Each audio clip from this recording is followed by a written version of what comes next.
remote seer 呢一班人啊，邊個記得㗎？係啦 ，Adam 就係嗰陣時我曾經同大家去分享過，就係美國佢其實有一個叫做星際之門嘅一個計劃啊嘛 ，Stargate 嘛。其實美國 Stargate 最早用嘅呢個字咧，其實就用喺 Adam 所帶領嘅，即係呢個燒教咧，佢所帶領當時 CIA 即係呢一班嘅所謂中央情報局裏邊咧嘅一班嘅軍人咧，去做咗一個研究嘅。個研究就係 remote seer 啊嘛，就係話佢簡單嚟講係點樣咧？簡單嚟講咧，佢就發覺人類咧係能夠喺潛意識度咧去睇到佢想睇到嘅嘢嘅。OK， 想知道佢能夠知道嘅資料嘅。當時咧，美國嘅中央情報局就決定咧，就用呢班人去訓練佢哋去睇翻蘇聯佢哋嘅核彈基地喺邊度。佢哋嘅呢啲嘅射飛彈嘅基地喺邊度？咁然後當佢哋睇到之後咧，佢試用人造衛星真係 scan 嗰啲位咧，就全部都發覺準噶嘛。因為 Adam 佢已經係而家即係叫做退休啦。因為當佢哋用佢哋呢個 remote seer 當時睇到一件事啊，佢哋就睇到世界結束，斷10億人死嘅太陽風打落地球。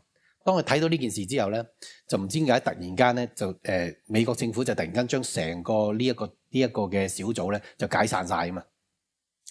咁佢當時佢哋已經鍛鍊到一個階段，而家佢即係退咗休，佢出嚟就將呢樣叫做 disclassify 咗嘅美國機密啦，咁佢就當係揾食咁啦，就教好多人去用呢個方法去尋人嘅。咁簡單嚟講咧，佢哋可以做到，即係佢教咗出嚟畢業嗰啲咧，全部都做得到嘅，就係話你求其揾一個人名。總之你識嘅係真係存在嘅 ，OK 就你諗住嘅呢個人名話俾佢聽呢個人名，然後叫佢揾出嚟。咁佢哋任何一個學生都可以，你俾幾張紙佢，俾一支筆佢，俾4個鐘頭到佢咧，佢就可以任何一個人喎，呢個人可以喺地球上任何一笪地方喎，佢能夠喺幾個鐘裏面咧可以講出呢個人而家喺邊一個位，喺世界上嘅邊一個位嘅邊一笪地點，嗰個地址都俾埋你，佢能夠做到咁嘅。咁而家譬如舉個簡單嘅例子，佢上堂咧可以點上咧嚇？邊個想知嘅？佢上堂到一個階段咧，就係佢哋譬如教咗你嗰啲人基本嘅一啲嘅方法之後咧，佢嘅第一堂就係咁樣啦。就係佢嘅第一堂咧，通常就係會寫一個問題出嚟。OK，個問題就係話，即係譬如問一啲嘢嘅，查一啲嘢嘅。不過佢哋30-40人呢，30-40人咧，冇一個人知道個問題係乜嘢，佢擺喺度嘅，冇一個知喎。然後要佢哋收 ，OK 咁樣嘅喎。咁譬如舉個例咧，佢就其中一個 case 就係佢問咧，就係話美國下一個災難係乜嘢？但係全場冇人知嘅。美國下一個災難係乜嘢？擺喺度。咁跟住咧，全場寫咗之後，個個喺度揾張紙畫咗佢有個感覺，畫咗啲公仔，畫咗啲成。然後咧畫完之後咧，就將張紙擺喺台面，然後叫30-40個人咧，大家循行咁睇下對方人哋寫乜嘢，然後坐低晒好，然後問翻佢，大家你睇咗人哋寫啲乜嘢啦，係咪？我想問你嗰度總括係寫咩？嗰啲人舉手話災難咯，颶風啊，好似龍捲風咁颶風咯，咁樣啦嚇。咁結果咧，佢俾翻個題目佢咧。佢就係問美國下一個災難係乜嘢？咁結果喺嗰一堂之後嘅個幾禮拜，美國就打 Irene 打到入去紐約。OK，呢個直情喺 video 做翻俾你睇，即係拍翻啊！即係拍翻，因為佢會堂都影噶嘛，直情係咁樣嘅佢哋嘅級數，即係佢直情嚟到嘅時候唔係話收好，大家收下一個災難係咩？唔係啊，直情嘅題目都唔知啊，究竟嗰個問你姓乜名乜啊，或者係問明唔明啊？美國有幾多間大公司啊？又或者係下一個經濟崩潰係幾時啊？又或者係明唔明啊？下一個有嘅災難喺全世界邊笪地方？佢淨完全唔知嘅，佢哋完全唔知道問嘅問題係乜嘢，就咁擺喺度，然後全部收咗之後咧，佢哋睇翻咧就係佢哋全部收到嘅就係話美國下一個災難啊係一個颶風打入去。佢哋係到咁嘅階段喎，咁而點解會咁帶出嚟咧？原因就係我哋又翻入去個正題啦。個正題就喺上一個月，大約喺3個禮拜之前，佢出咗一隻嘅 DVD 碟，係送俾全世界嘅，就係講咧其實喺佢幫中央情報局去做嘅 project 當中咧，就係因為佢開始做咗呢個 project 咧，一見到呢個 project 之後咧，就美國就即刻 cancel 晒成個組織，即係成個佢嘅小組全部 cancel 晒。就係乜嘢咧？就係佢竟然見到人類咧斷10億計被毀滅嘅一個災難嚇。咁就個災難係乜嘢咧？佢開頭咧就係叫佢哋收，又好似呢種啊咁，通常叫佢哋收一個大災難啊、成啊呢一啲咁即係玩啫嘛，係咪？咁佢發覺佢哋能夠可以 travel，佢哋嘅思想可以穿越時間咧，睇到個災難係點樣。咁佢有一次咧，大家去玩呢樣嘢嘅時候咧，就玩佢哋人生當中即係會遇到個大災難最大係點樣嘅時候咧，就發覺喺在場當中每一個人咧，佢講緊每一個人喎，即係能夠收到將來嘅話咧，都發覺佢哋喺個地堡度。咁而喺個地堡嘅時候咧，佢哋講翻啲資料出嚟，個感受係乜嘢咧？咁畫翻晒出嚟咧，就發覺咧，佢開頭以為係核戰啊，但係發覺唔係核戰喎。佢哋全部喺地堡度，而並且咧地面上面係有個非常之龐大嘅高溫嘅太陽風。個太陽風意思嚟到嗱，如果你行過街邊，你會見到街邊啲鐵欄啊、紅綠燈啊咁樣。佢講緊嗰個級數咧，個太陽風咧係打到落地面，而將我哋所講緊街邊所有呢啲鐵欄、紅綠燈溶晒嘅。而嗰啲能夠生還嘅，全部都要喺地堡。開頭佢就以為核戰啦，所以，但係後尾佢越收越多咧，就發覺唔係。當佢收咗呢樣嘢之後咧，美國政府就即刻 cut 咗佢，因為好明顯美國政府知道某啲嘢 ，OK，cut 咗。咁但係佢一離開咗之後咧，因為太嚴重啦，所以咁多年當中咧，每一班嘅學生咧都叫佢去嗰度收。即係大家思想上去過一件事件，佢自己都親自收，即係親自去過好多次嗰個時空當中去收好多資料，因為裏面牽涉到如果真係有件咁嘅事係幾時啊？係咪點樣先得救啊？啊，發生呢件事之前會有啲乜嘢嘢咧 ？OK， 唔死得嗰啲人會喺邊個區域咧？係咪？即係好多呢啲問題啊嘛。咁喺呢10幾年當中咧，佢就不斷去做呢樣嘢。咁而結果咧，到喺3個禮拜前度咧，佢就決定出一隻咁嘅碟，係一隻 DVD 碟，係送俾全世界講呢件事。啊，咁呢件事裏邊有牽涉到一樣嘢咧，就係咩咧？就係佢裏邊有幾個線索嘅，其中有3個線索俾你知道咧，呢個咁樣級數嘅大雄風咧，就會打到落地球噶啦。邊3個線索？邊個想知道？其中2個線索就係第3次世界大戰。明唔明啊？3個裏面有2個係第3次世界大戰。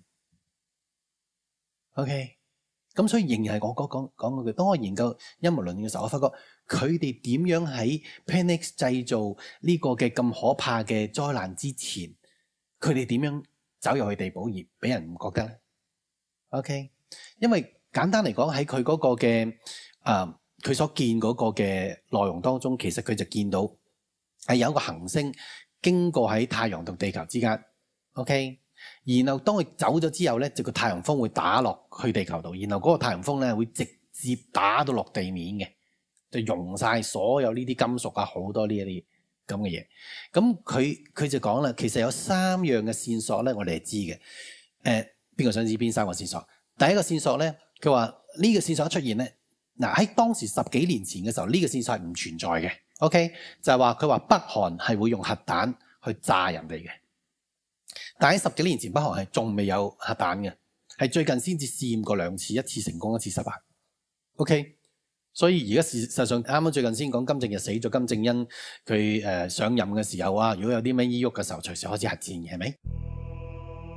所以話佢第一個咧就係話北韓會因為憤怒嘅情況底下咧用核彈去炸人嘅，呢個係第一個線索。佢話見到呢個線索，你就知道咧太陽風就會嚟到，因為佢話咧，當佢哋睇嘅時候咧，佢發覺咧係呢一個差唔多同嗰個太陽風係同時出現嘅。OK， 咁所以第一個線索係同第3次世界大戰有關啦。OK 嚇，咁第2個線索就係咩咧？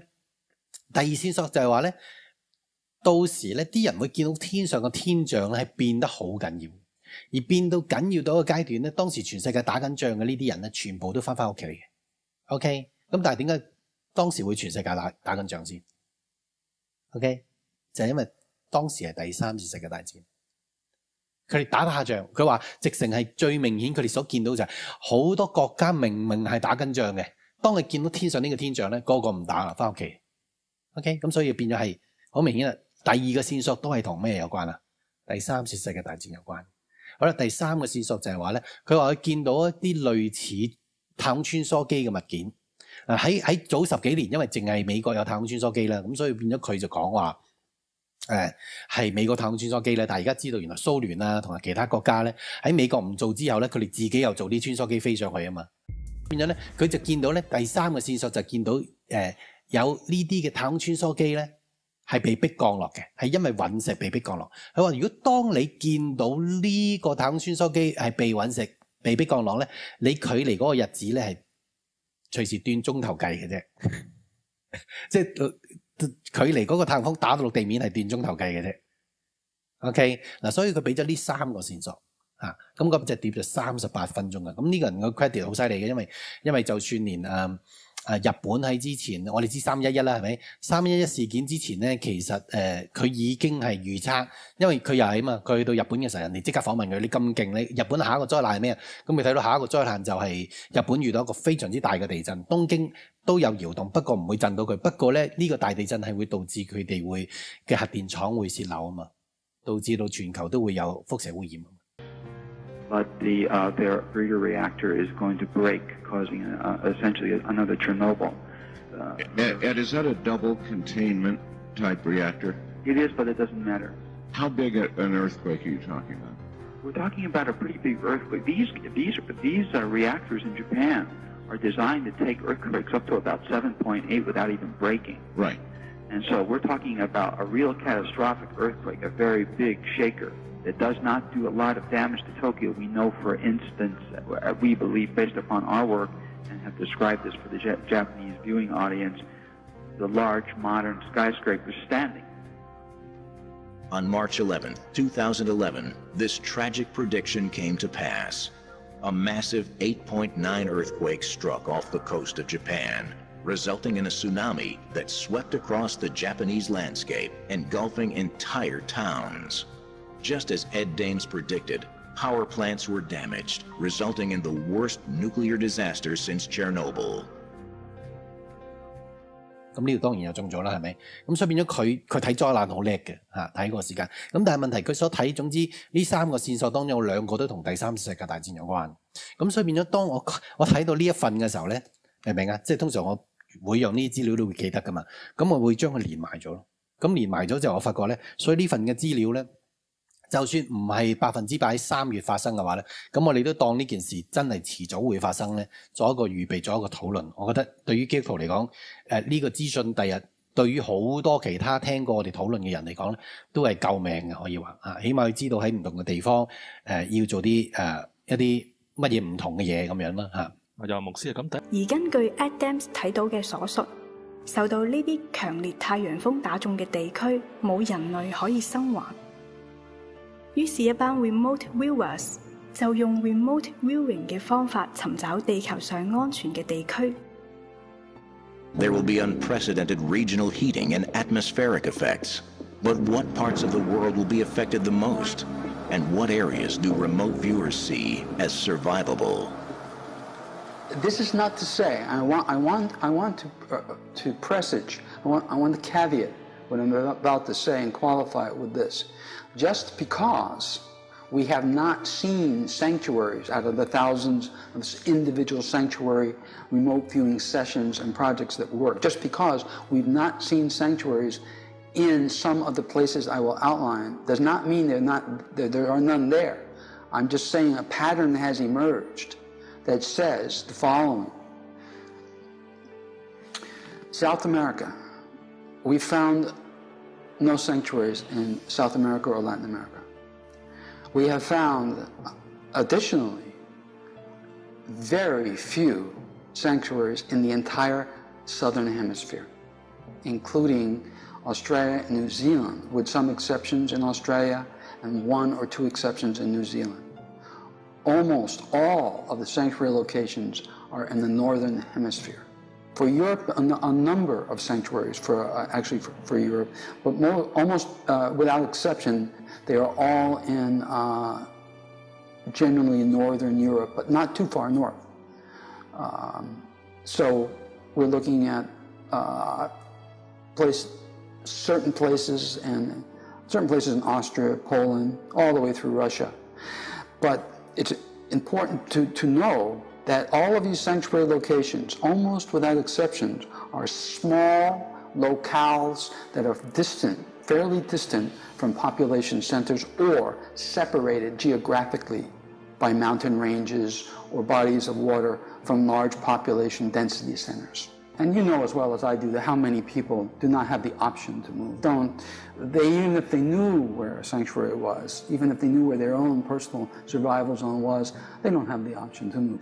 For those people, here are the very, very essential things that you're going to need to try to sit this out. Fresh water is critical. You must have fresh water because it will be in short supply almost worldwide, not all over the world, but in many places, very short supply, critical. As much access to fresh water as possible. If you happen to live next to fresh water, clean fresh water, you're lucky.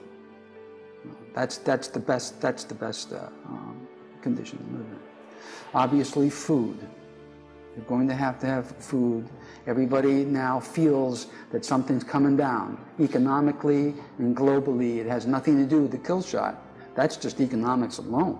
Food supply is already short, and food is expensive and going to be more expensive. But it will be absent. There will be no access to food once the kill shot sequence starts. You'll have to have stored food. Shelter. You need to have shelter, as you know. And you're going to need to protect yourself. You can't do this alone. People need people. You'll have to band together as communities, hopefully, and for self-protection and to help each other through this. Remote viewing in terms of forecasting and predicting remember, it's different. Remote viewing is direct knowledge. In this case, kill shot case, we're perceiving an event, and we're downloading data, period. You can take that or leave it. Do whatever you want with the information. I feel that it's important in terms of a public service to put that info out, like we did in the case of a global economic collapse. When gold was $230, I told the public on national radio, it's going to $2,000. Everybody laughed at that. They laughed at the Japanese quake. In fact, the Japanese public were so scared they didn't want to believe that something like that would ever happen.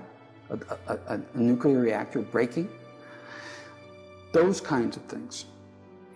We've got a track record here. It's scary. It scares me. I want to be in denial sometimes about the very information I download. I don't want to believe it, and yet I have to. I have no choice. But I sure don't want to think about it. But I'm going to have to. It's going to be forced down my throat sooner than not. An important consideration, and let's not kid ourselves, you can imagine how many emails I receive and how many people walk up to me and say, Ed, I believe that this is going to happen based upon your past predictions and based upon my own remote viewing. But my family and friends think I'm bonkers, or they're not going to accept this, or they're angry at me for talking about it. What should I do? I always have the same answer.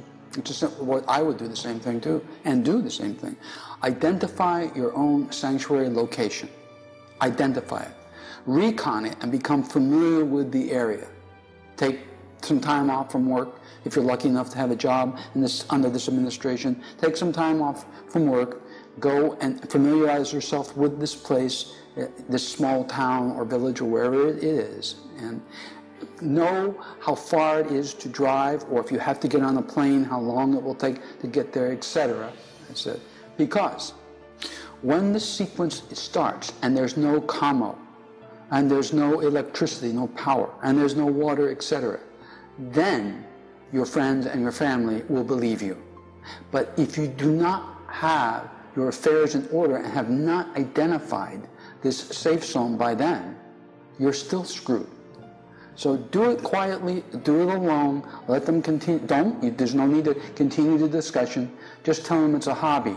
Identify this place to go to. That way when they're scared to death, you can say, honey, let's go. Take the kids and let's go. Call your brother, your sister later, when we get there, and if you can call at all, or tell them where we are going so they can come too. Do that. In my career, I was a science and technology intelligence officer, so I've had a career briefing and working with some of the best scientists and engineers in the world, especially in my own country, too. And I've seen skepticism in all fields, so I'm perfect. It's easy to understand skeptics, and frankly, if I were not a remote viewer, and Ed Dames or somebody like me came up to me and told me about this, I wouldn't believe him. How could you? This thing is so disastrous to even think about. Why even think about it? You know, you don't want to hear stuff like this. The world's a difficult, some places, many places, grim enough place to live now. Who wants to hear about the end of days and being fried by El Sol? So I'm perfectly sympathetic. There's an additional point that I really need to make. I really need to make this because there's so much confusion in the public eye about remote viewing and remote viewing predictions compared with the end of the world type of prognostications that we see all over the place. We're not saying, as professional remote viewers, that the kill shot sequence is the end of the world. We're saying it's the end of life on Earth as we know it, probably. But it's not the end of the world. There are still going to be humans alive on this planet that are going to have to rebuild after the sun goes back to normal, which it will. We don't know how long that will be. 根據由 Ed Dames 所帶領嘅一班 remote viewers 所見，當呢一波強烈嘅太陽風 Q-SOT 打中地球時，整個拉丁美洲嘅地區，即係中美洲同埋南美洲，係完全冇可以逃避嘅地方。而大部分南半球都會被太陽風 Q-SOT 所完全摧毀，而澳洲同埋紐西蘭只有一兩處地區可以逃避太陽風 Q-SOT 嘅毀滅。所有能夠逃避太陽風 Q-SOT 嘅地方，都集中喺北半球較高緯度嘅地區，例如歐洲中北部嘅奧地利、波蘭同一部分嘅俄羅斯地區，而所有熱帶同埋亞熱帶地區都會被太陽風 Q-SOT 完全摧毀，而香港正係位處於亞熱帶地區。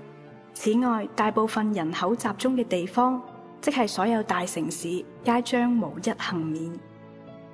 再者，當咁強烈嘅太陽風 Q-SOT 打中地球嘅話，一定會令地球產生超級大地震並大海嘯。